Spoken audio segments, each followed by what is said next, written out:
Hazel. Okay. 19.59, ha? Bilis. Madadali, ni Henry Ward, eh. Okay, third pair. Tingnan natin.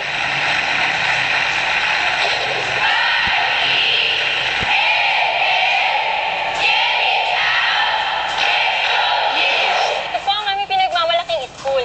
Dito po sa school namin, marami na pong pagbabago ang nangyari. Nadagdagan po ang aming kantin dahil dumarami na po ang mga estudyante. At nadagdagan din po ang aming college building. Natutuwa po kami sa muli naming pagbisita dahil nakita po namin itong swing na to. Ito po ang pinaka-memorable ng aming high school. Dahil dito po kami nag-get together ng mga barkada namin kapag po free time o wala po masyadong ginagawa.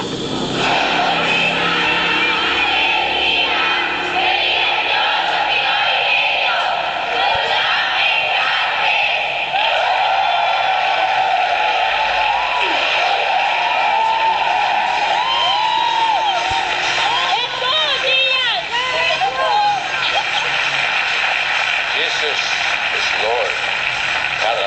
JIL. Si Ars. Maupo sa inyo seat. Ito na kaya si Rhea. Ayan, ini-escorta na ng kanyang manager. Ayaw-ayaw pa. Hindi, si Molly. Ay, naku.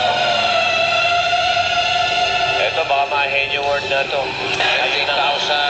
Ayun na nga. Ayan na nga, number 1, Henry Ward. Pinadala ni Reno Ilingan ng San Andres, Bukid, Manila. Meron ka ng Pinoy Henry t-shirt. Ayan, sa'yo na yan.